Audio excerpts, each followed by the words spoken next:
Nearly 4,000 years before the first pharaoh pressed a crown onto his head, Egyptian priests were already carving a different history into stone. Not the history of kings, the history of what came before kings. At Edfu and Dendera, at Abydos and Saqqara, inscriptions embedded in official state monuments describe 5 civilizations that rose and collapsed before Egypt's first dynasty ever began. The Palermo Stone records their rulers with the same bureaucratic precision applied to Ramesses and Khufu. The Turin canon bears the scars of someone trying to erase them. The temple walls of Dendera count them explicitly: 5 ages, 5 collapses, 5 renewals, and then us, the 6th. If the Egyptians were right, we are not the beginning of the story. We are nearly the end of it. The carvings have been there for 3,000 years. The question is whether we are finally ready to read them. At Edfu and Dendera, buried in columns of hieroglyphs that most visitors walk past without stopping, 2 words appear repeatedly: Zep Tepi, the first occasion. Not a creation myth tucked into the margins of religion, but an official account of what came before the dynasties, before the kings, before the Egypt we think we know. The priests who carved these texts were not poets, they were record keepers. And what they recorded was not the beginning of their civilization. It was the memory of ones that had come before it. The texts are specific in ways that mythology rarely is. They describe gods emerging from floodwaters onto a primeval mound, a sacred island that survived a catastrophe whose nature the inscriptions do not fully name. On that island, the texts say, the first city was founded. The laws of nature were established. The arts of civilization, architecture, agriculture, astronomy, governance were taught and codified before a single human king had ever taken a throne. The imagery carved into the temple walls is precise and deliberate. Lotus blossoms and falcon standards mark the spot where creation first took root. Reliefs show the primeval mound rising from receding waters. These are not the loose brushstrokes of allegory. They are the careful notations of people recording something they believed had actually happened. The beings named as rulers in this age are Ra, Osiris, and Thoth. In the Zep Tepi texts, they are not worshipped from a distance. They walk the earth. They govern. They build. They establish the order that every subsequent pharaoh would spend his reign trying to maintain. The followers of Horus appear after them, semi-divine beings who occupy the space between the age of gods and the age of men, inheriting what the gods established and holding it together across a transition the texts describe as turbulent and incomplete. What makes Zep Tepi impossible to dismiss as simple mythology is the use to which it was put. Every major dynasty for 3,000 years anchored its political legitimacy to this vanished age. Coronation rituals invoked it explicitly. New pharaohs were not merely crowned. They were installed as the latest link in a chain that began at Zep Tepi, their authority deriving not from conquest or inheritance alone, but from continuity with a world that predated human kingship entirely. Priests at Edfu and Dendera did not invoke Zep Tepi to tell a story. They invoked it to make a claim about where power came from, how old it was, and what it meant to hold it. If Zep Tepi was invented, it was the most elaborately maintained invention in recorded history. 3,000 years of independent temples, dynasties, and scribal traditions, all preserving the same account without contradiction. The question that the carvings leave open is not whether the Egyptians believed it. It is what exactly they were remembering when they did. In 1866, workers clearing rubble near the ruins of Memphis pulled a slab of black basalt from the sand. It was damaged, its edges worn, its surface scarred by centuries of exposure. But what remained was legible enough to stop everyone who looked at it. The stone was covered in neat rows of hieroglyphs, organized into careful compartments, each one recording the name of a ruler, the length of a reign, and a series of annual notations. Nile flood heights, festivals celebrated, temples constructed. It read like a government ledger, precise, methodical, bureaucratic. It is now called the Palermo Stone, and it sits in a museum in Sicily, quietly holding one of the most unsettling records in human history. The stone's format never changes. From the first entry to the last, every ruler receives the same treatment: name, reign length, annual record.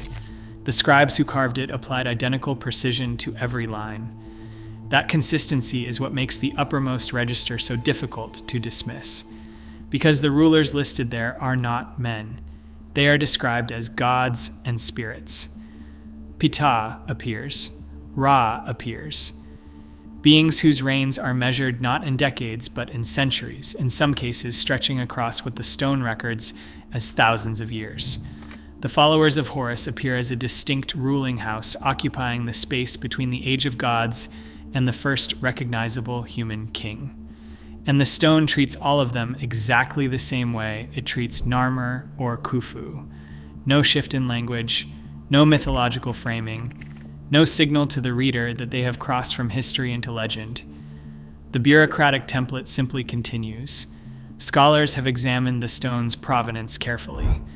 After its discovery near Memphis, it passed through the hands of Italian collectors before arriving in Palermo in the 1870s.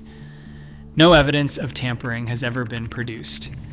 The damage is consistent with age and exposure, not revision or deliberate alteration. Epigraphers have identified traces of as many as 15 partial names in the divine register, though some readings suggest the original list was longer still. Where the reign lengths are legible, they follow the same aggregated format used throughout, suggesting the compilers were working from older sources, possibly oral traditions that predated the stone itself. What the Palermo Stone refuses to do is separate the age of gods from the age of men. It records them as a single, unbroken sequence. The same analysts who carefully noted Nile flood heights under human pharaohs applied that same careful attention to rulers they described as divine. The question that has never been fully answered is a simple one. Why would Egypt's earliest official historians document a vanished era with such methodical precision, unless, to them, it was not vanished at all? The Turin Canon was once the most complete king list Egypt ever produced. A papyrus document compiled during the reign of Ramesses II, it promised something extraordinary, a full accounting of Egyptian kingship from the very beginning. Scholars who first examined it in the 19th century recognized immediately what they were holding. Then they saw the gaps, torn fibers, ink bleeding into empty space, columns where names and regnal years should have appeared, replaced by silence. The damage, they assumed, was the cruelty of time. Fragile papyrus, centuries of neglect, the inevitable entropy of organic material. That explanation held for decades. Then the imaging technology caught up with the document. Recent multispectral analysis led by Dr. Nasser Hassan and his team changed what the gaps meant. Under specialized light, the papyrus revealed something that simple visual inspection had missed. Patterns of over-inking in the pre-dynastic columns, scraped fibers where text had been physically removed, abrupt shifts in handwriting mid-column, as though multiple scribes had worked to smooth over inconsistencies in the record. The damage was not random. It was concentrated precisely where the divine rulers should have appeared, in the registers bridging the age of god kings and the first recognizable human pharaohs. The result is a gap of roughly 800 years sitting at the foundation of Egyptian history, not eroded away, but deliberately compressed. The motive is not difficult to reconstruct. The Ramesside scribes who copied the canon were working in a political climate built entirely on the idea of continuity. Their Egypt was a civilization of unbroken kingship, each pharaoh a direct successor in a chain that stretched back to the gods themselves. That narrative had no room for lost dynasties, collapsed cycles, or ages of chaos between divine and human rule. The gaps in the Turin Canon cluster exactly where that story becomes most complicated, where the clean line from god to king threatened to fracture into something messier and harder to control. What Hassan's team found beneath the erasures is perhaps the most striking detail of all. The edits were not total, Faint traces of names survive under the later over-inking. Ghost impressions of regnal numbers bleed through scraped sections. The lost centuries were not cleanly removed. They left residue, a palimpsest of worlds the official record chose to forget but could not entirely erase. The Turin canon was designed to tell a single, unbroken story. What the multispectral imaging reveals is that another story was already there, older and less convenient, and that someone with a brush and a political instruction went to considerable trouble to make sure it would not be easily read. They almost succeeded. In the crypts beneath Dendera, the walls do not describe history as a straight line. They describe it as a wheel. Inscriptions carved into the temple's lowest chambers speak of 9 great cycles, each one beginning in order, each one ending in chaos, each one followed by renewal. The language is not poetic abstraction. It is structured, numbered, and deliberately recorded. The same careful hand that listed Nile flood heights and temple consecrations, applying itself to the accounting of entire ages. What the Dendera texts preserve is not mythology dressed as philosophy. It is a cosmological ledger. And in that ledger, the Egyptians counted themselves as the 6th entry. 5 worlds before ours. 5 collapses, 5 renewals that each produced a civilization the Egyptians described as distinct, governed by its own rulers, shaped by its own catastrophe. The followers of Horus appear in these texts as agents of restoration, the beings who rebuilt after each flood, who salvaged knowledge from the ruins and carried it forward into the next age. Their role is not ceremonial. The texts treat them as engineers of continuity, the mechanism by which something essential survived each collapse and seeded what came after.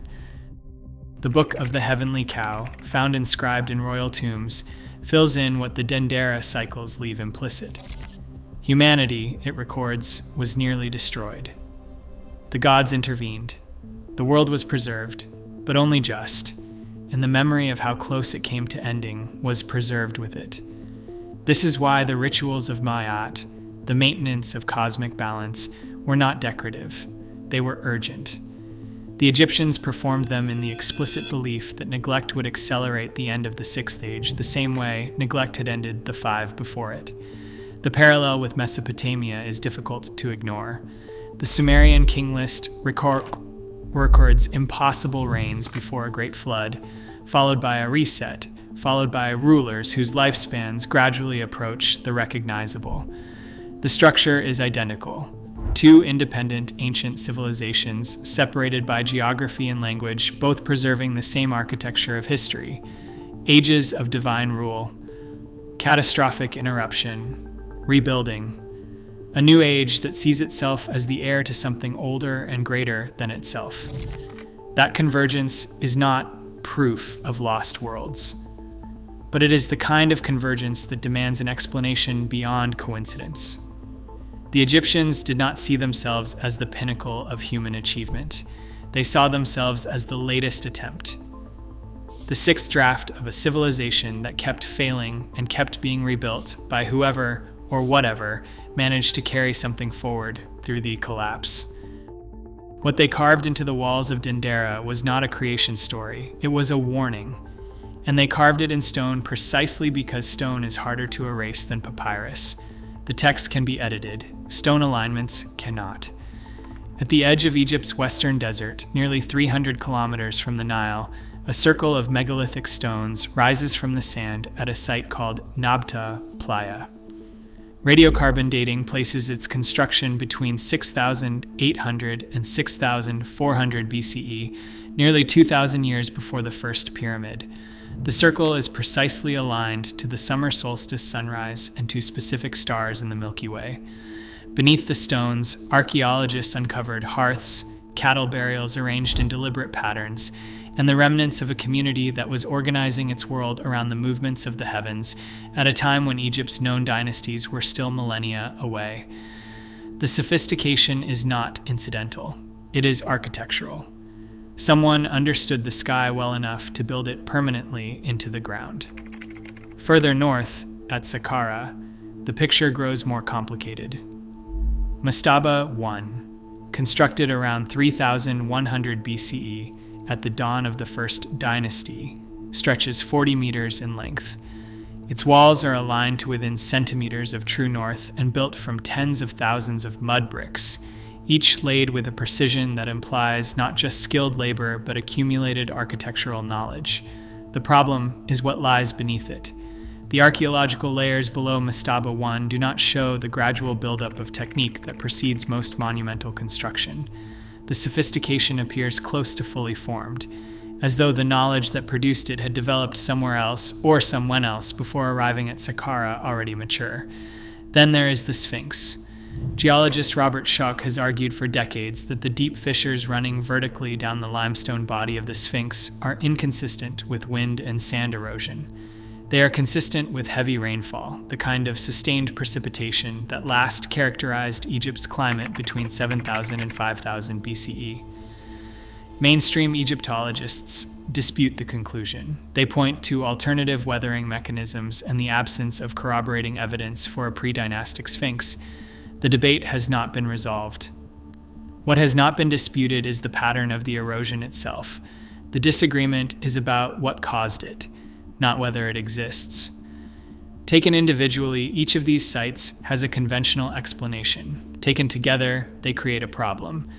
They suggest that the knowledge encoded in Egypt's earliest monuments had a prehistory longer than the official timeline accommodates, not proof of lost civilizations, but evidence of a gap between what the written record claims and what the physical landscape implies. The ground does not construct narratives the way scribes do. It simply holds what was built into it. And what was built into at Nabta Playa, at Saqqara, at Giza, points consistently toward a deeper past than the one we have been given.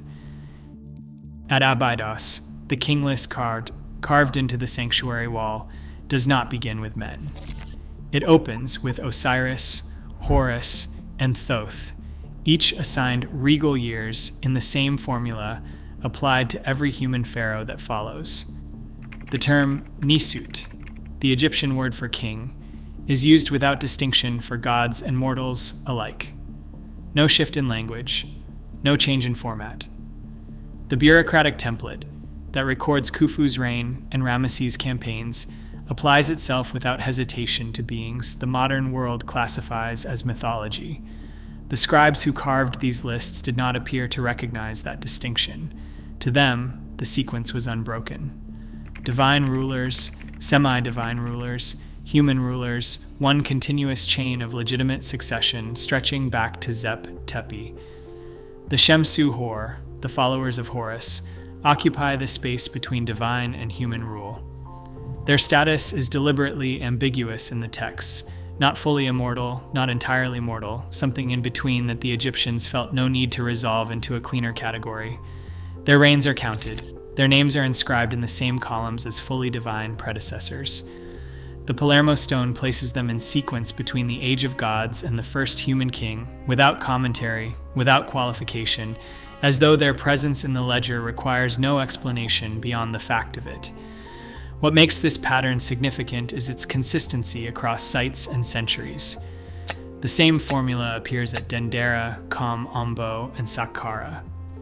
Different temples, different dynasties, different scribal traditions, all preserving the same pre-human ruling sequence without contradiction. This is not one monument's idiosyncrasy. It is a systemic, cross-dynasty insistence that the divine rulers were historical predecessors, not poetic devices, not theological abstractions, but actual entries in the official record of who had governed Egypt and in what order. Coronation rituals reinforced this every time a new pharaoh took the throne. Priests invoked the full chain, gods, followers, mortal kings, as living witnesses to the transfer of power. The new ruler was not simply inheriting a throne. He was accepting his place in a succession that began before human history and was expected to continue after his own reign ended. The continuity was the point. The depth of the lineage was the source of its authority. When a civilization's official state monuments, royal annals, temple inscriptions, and coronation rituals all preserve the same pre-human dynasty across 3,000 years of independent copying, the question shifts. It is no longer whether the Egyptians believed it. It is why they believed it so consistently, across so many centuries, in so many independent contexts, without a single official voice ever rising to call it into question. And what, if anything, they were remembering when they carved those names into stone. The temple walls have not changed. The carvings at Edfu and Dendera still describe 5 worlds before ours. The Palermo Stone still lists divine rulers with the same precision applied to human kings. The Turin canon still bears the ghost impressions of names someone tried to erase. The stones of Nabti Pla still align to a solstice sky that Egypt's known dynasties had not yet imagined. What the Egyptians embedded across 3,000 years of official record was not mythology dressed as history. It was a warning dressed as bureaucracy. They recorded the lost worlds not to mourn them, but to understand what ended them, and to insist that the memory survive whatever came next. 5 civilizations rose, 5 collapsed. The 6th is us. The carvings do not tell us how our story ends. They tell us it has ended before. What we choose to remember now may be the only thing that separates us from the 5 that came before.